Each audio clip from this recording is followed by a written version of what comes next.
은혜로 채워 주옵소서. 주님 경배합니다. 주님 예배합니다. 우리가 드린 예배를 기뻐 받아 주시옵소서. 마음을 다하고 정성을 다하고 뜻을 다해서 우리 주님 예배할 때 하나님께서 오셔서 응답하여 주옵시고, 한 사람도 그냥 돌아가지 아니하고 우리 주님 만나고 충만한 은혜 받아 돌아가는 자들 다 되게 하여 주시옵소서.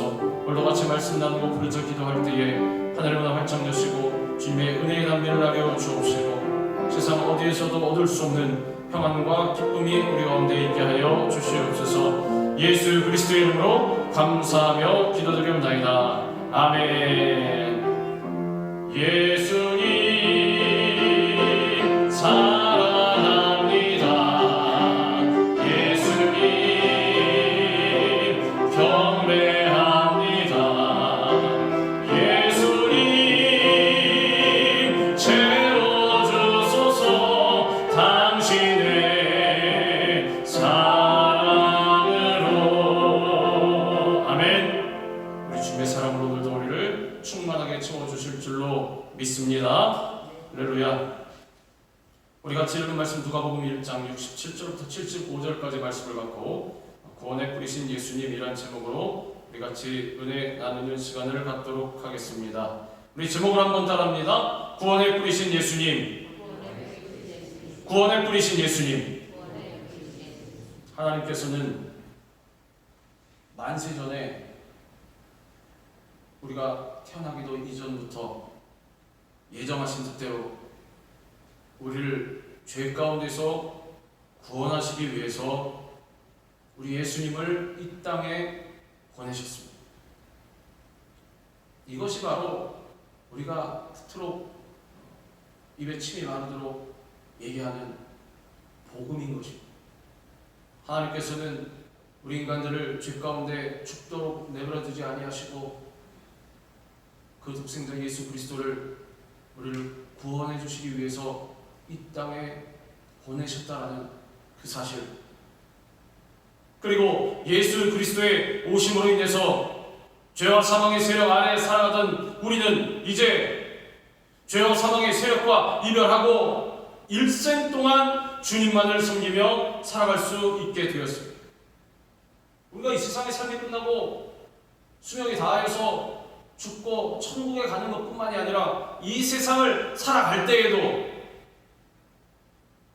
허투루 살지 아니하고 저주받은 자의 삶을 살지 아니하고 버림받은 자의 삶을 살지 아니하고 우리 예수님으로 인하여서 승리하는 자, 복받은 자, 주님께 사랑받는 자의 삶을 살아갈 수 있도록 만들어 주신 것입니다.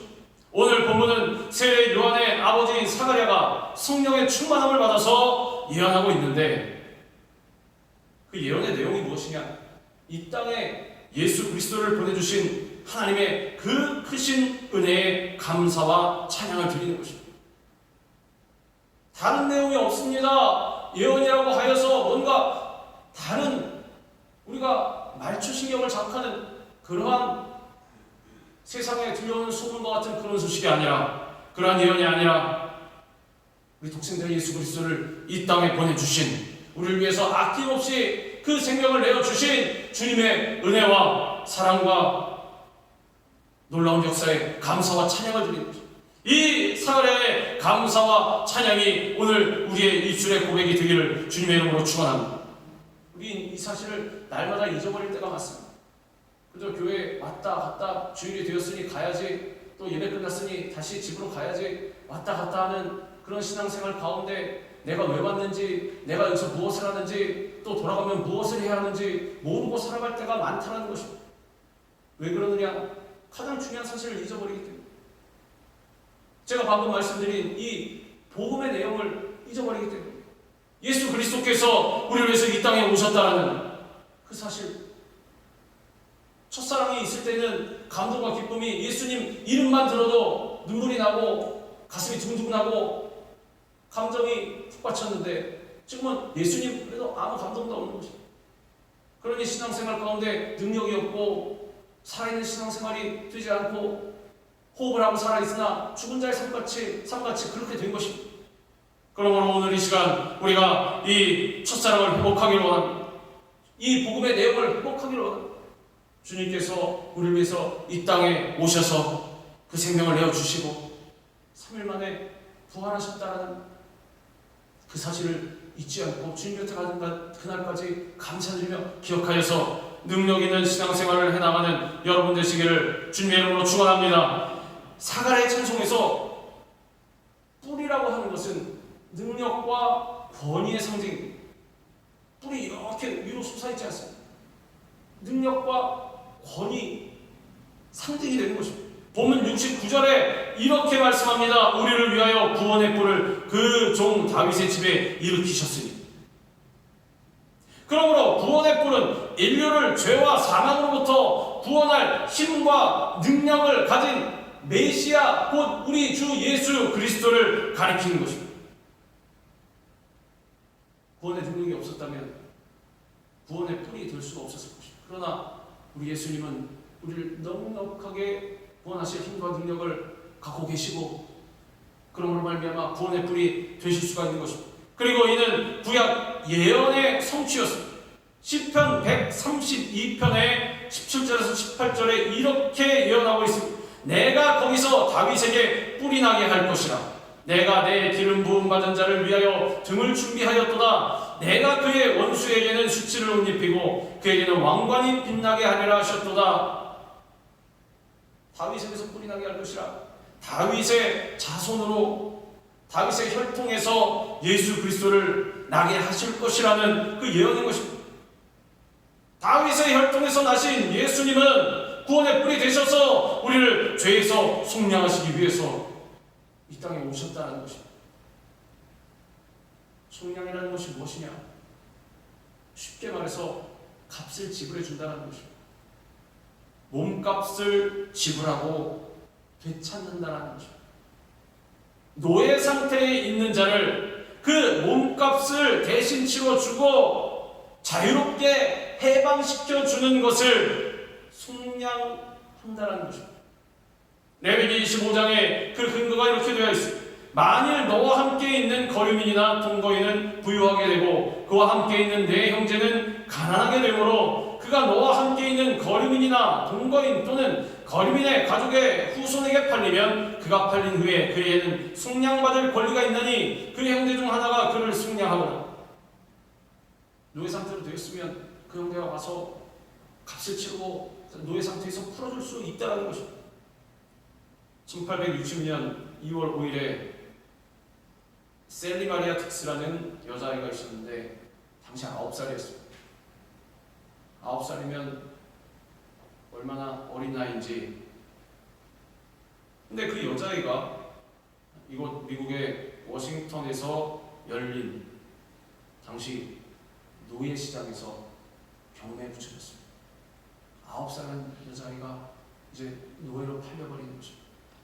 요즘 같은 때는 상상도 할 수 없을 그런 일이었겠지만, 만약에 그런 일이 있다면 그것은 아주 중범죄로 처벌받아야 할 그러한 죄가 될 것이지만 당시에는 그러지를 않았습니다. 노예로 팔리게 된 것입니다. 이 여자아이에게 매겨진 가격은 얼마였느냐? 당시 가격으로 $900였습니다. 이를 알게 된 뉴욕 브루클린에 있는 플리머스 교회 담임 목사는 이러면 안 되겠다. 성도들에게 우리 이 여자아이를 구해냅시다. 모금을 해서 모은 돈으로 그 어린아이를 샀습니다. 그리고 그 아이에게 자유를 주었습니다. 속량이 바로 이와 같은 것입니다. 대신 값을 치러주고 노예의 신분에서 자유인으로 신분을 바꿔준다는 것입니다. 해방시켜준다는 것입니다. 우리는 죄에 붙잡혀서 마귀의 노예로 살아가던 사람들입니다.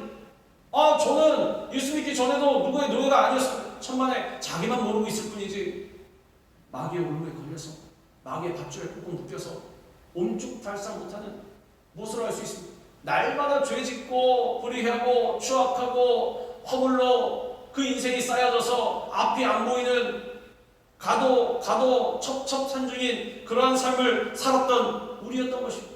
그게 바로 마귀에게 노예로 잡혀있는 삶인 것입니다. 그런데 우리 예수님께서 이 땅에 오셔서 십자가에서 흘리신 그 보혈로 우리의 몸값을 치러주시고 죄와 사망의 세력으로부터 우리를 해방시켜 주신 것입니다. 누가 이런 호의를 베풀 수가 있으며 어느 누가 이런 호사를 누릴 수가 있는 것입니다. 우리가 예수님께 대가를 드린 것도 아니고 부탁한 것도 아니고 또 돈을 드린 것도 아니고 그리고 우리가 구원받을 만한 무슨 이쁜 구석이 있는 것도 아니고 그런 구석이 어디 있습니까? 그저 죄짓고 멸망받을 수밖에 없는 그런 존재인데 웬 은혜인지 웬 사랑인지 우리 주님께서 그 사랑으로 우리를 구원해 주신 것입니다. 우리 주님이 오신 것은 섬김을 받으려 함이 아니라 도리어 섬기려 하고 자기 목숨을 많은 사람의 대속물로 주려 오신 것입니다. 아무런 대가 없이 우리에게 구원을 새 생명을 허락하여 주셨는데도 불구하고 사람 같으면 어떻겠습니까? 종이라도 생색내지 않았겠습니까? 야 봐라, 네가 아무런 받을 만한 자격이 안 되는데도 불구하고 나한테 뭐 주지도 않았는데도 불구하고 내가 그냥 베풀어 주었다. 얼마나 생색을 내겠습니까? 그러나 우리 주님께서는 생색내려고 오신 것이 아니라는 것입니다. 오히려 더 낮아지고 섬기려 하고 그 생명 가져오는 모든 것을 아낌없이 내어주려고 오셨다는 것입니다. 예수 그리스도께서 우리의 모든 저주를 짊어지시고 그 율법의 저주에서 우리를 해방시켜 주신 것입니다. 우리가 고개 들고 죄인인데도 불구하고 떳떳하게 다닐 수 있는 그러한 자격이 어디서 나왔습니까? 우리 예수님께로부터 나온 것입니다. 그러니 날마다 우리는 늘 이 은혜를 기억하여서 우리 주님께 감사하고 또 감사하고 또 감사할 수밖에 없는 것입니다. 아담과 하와의 범죄로 죄의 노예가 된 인간은 공의의 하나님 앞에서 죄의 삭신 사망에 처질 수밖에 없는 존재였습니다.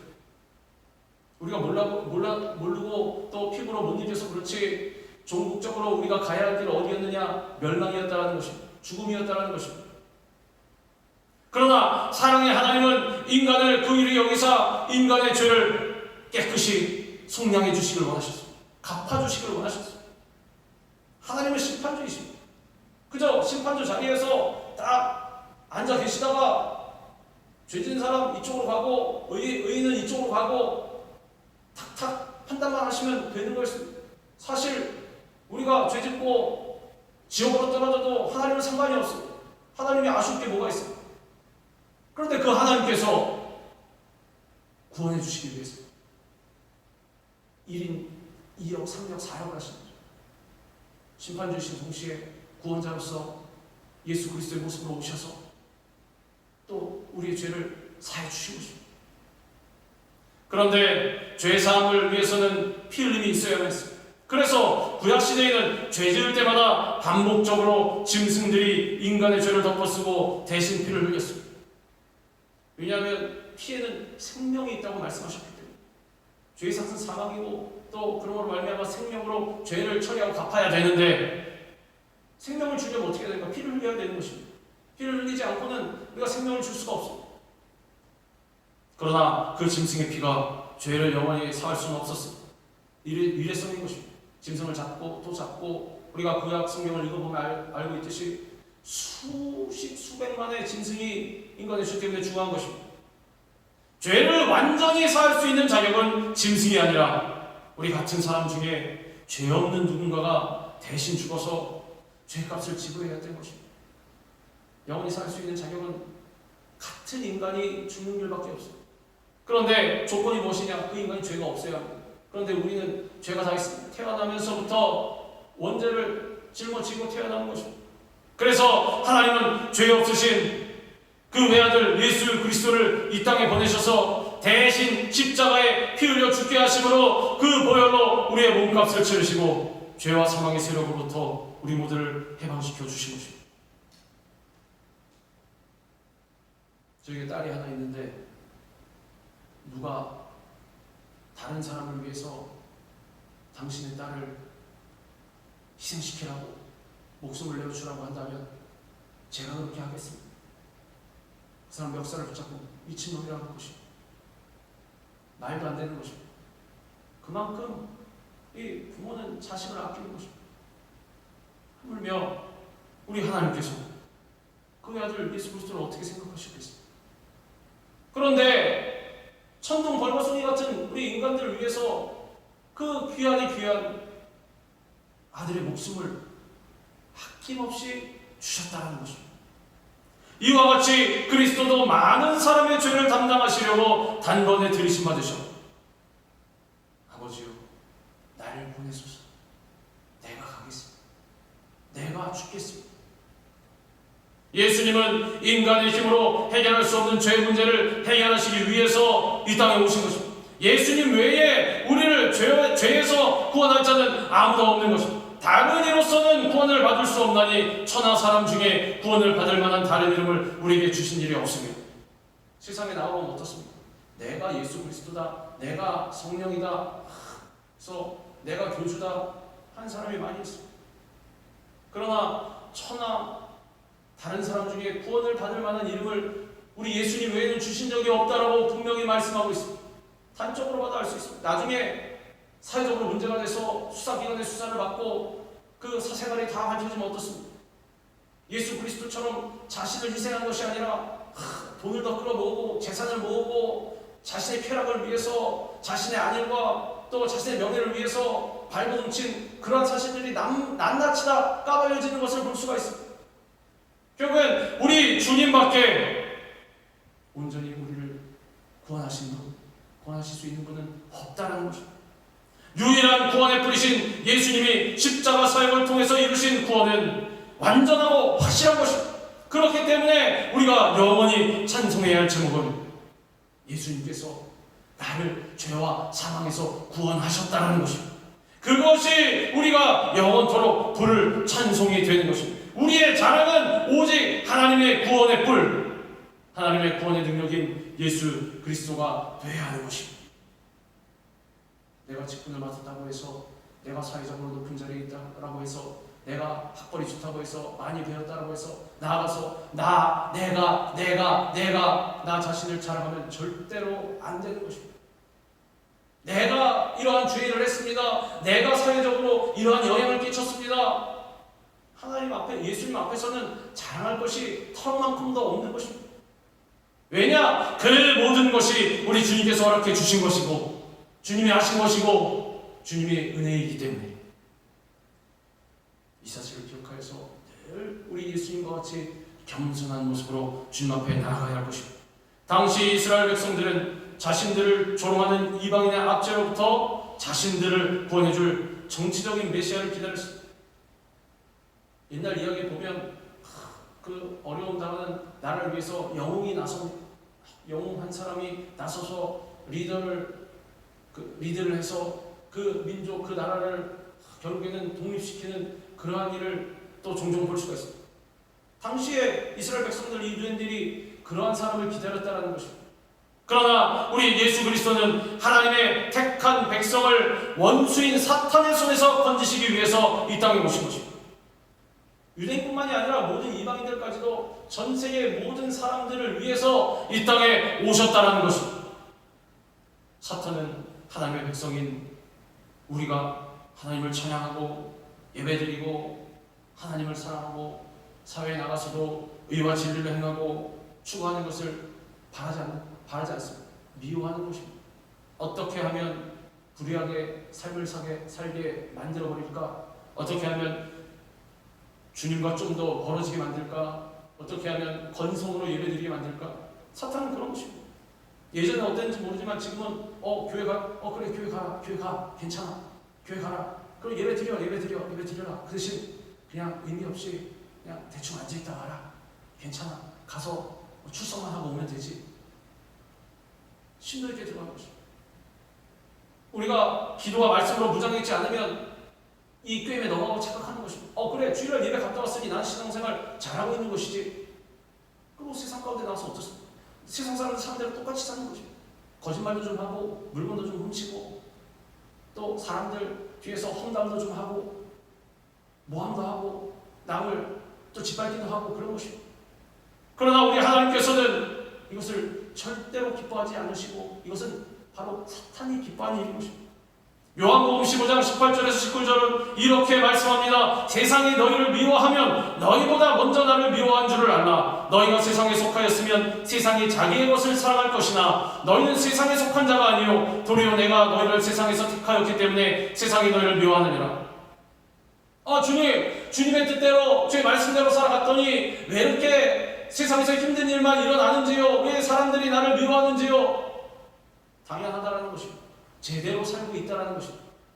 만약에 세상에서 오시오 칭찬하고 환영하고 하면 점검해 봐야 한다는 것입니다. 내가 세상과 겉에 살고 있지 않은지. 그러나 반대로 세상에서 나를 밀어내고 이상한 사람 취급하고 손가락질하고 다른 사람이 이렇게 편법을 저지르고 편리하게 사는데 넌 유독 독불장군같이 그게 뭐냐? 너 잘났다. 욕먹으면 제대로 살고 있다는 것입니다. 하나님의 뜻대로 나아가고 있다는 것입니다. 왜냐? 내가 세상과 반대된 삶을 살기 때문에 네가 나와 같은 삶을 산다는 것은 세상과 반대된 삶을 살아간다는 것, 그런 걸로 말미암아 세상이 너희를 미워할 것이다. 사탄은 끊임없이 우리를 도둑질하고 죽이고 멸망시키려 하는 것입니다. 그러므로 우리는 이 세상을 살면서 수많은 대적들에게 우겨쌈을 당하기도 하고 또 악한 사람들이 파놓은 함정에 걸려 넘어지기도 하는 것입니다. 또 환경적으로 경제적으로 물질적으로 어려움을 당하기도 하고 또 어떻습니까? 육신의 질병으로 말미암아 고난을 당하기도 하는 것입니다. 사탄은 끊임없이 여러 경로를 통해서 우리를 괴롭히고 넘어뜨리려 하는 것입니다. 그래서 결국에 실망하고 낙심하여서 주님을 등지게 만드는 것입니다. 그러나 절대로 여기에 넘어가지 마시기 바랍니다. 절대로 이러한 모든 고난을 두려워하지 마시기 바랍니다. 주님이 우리 편이 되어주시는 것입니다. 다윗은 이렇게 고백합니다. 여호와는 내 편이시라. 내가 두려워하지 아니하리니 사람이 내게 어찌할까. 여호와께서 내 편이 되사 나를 돕는 자들 중에 계시니 그러므로 나를 미워하는 자들에게 보응하시는 것을 내가 보리로다. 어려운 상황이 다가와도 내가 열심히 기도하고 주님 앞에 말씀을 구하여서 이상이 없으면 내가 올바로 나아가고 있다 확신이 들면 그 이상은 우리가 두려워할 필요가 없는 것입니다. 걱정할 필요가 없는 것입니다. 에스더와 같이 주님 죽으면 죽으리다. 내가 주님의 뜻대로 살아갈 때에 어떤 위해가 다가와서 하물며 만약에 내가 이 세상에서 생명이 끊어지더라도 주의 길로 의의 길로 행하였으니 주님 저는 두려움이 없습니다. 살면 전도요 죽으면 천국인데 무엇이 두렵겠습니까? 이러한 사람은 사탄이 당할 수가 없는 것입니다. 영국의 위대한 역사가인 토마스 컬라일은 위험에 처한다 할지라도 하나님께서 함께하는 사람은 결코 두려움이 없다라고 했습니다. 두려움이 없다라는 것입니다. 어떤 상황에도 두려워하지 말고 배후 세력인 사탄을 예수 이름으로 명하노니 참수하는 자 거짓의 아비 사탄은 떠나갈지어다 물러갈지어다 대적해야 하는 것입니다. 예수 그리스도의 이름으로 사탄을 대적할 때 사탄은 꽁지 빠지게 달아날 수밖에 없는 것입니다. 우리가 예수 이름으로 대적하면 원수마귀는 떠나가고 예수님께서 마귀의 손으로부터 우리를 넉넉하게 건져주신 것입니다. 마귀의 힘, 마귀의 세력은 이미 2000년 전에 예수님 십자가에 다니셨을 때 십자가 밑에서 패배했습니다. 머리가 깨뜨려져 버린 것입니다. 마귀는 우는 사자처럼 삼킬 자를 두루차리면서 으르렁거리고 우리에게 두려움을 주고 다가오지만 실상 뜯어보면 종이 호랑이에 불과한 것입니다. 왜냐? 이미 패했기 때문에. 다만 우리를 속여서 그저 두렵게 무섭게 만드는 것일 뿐인 것입니다.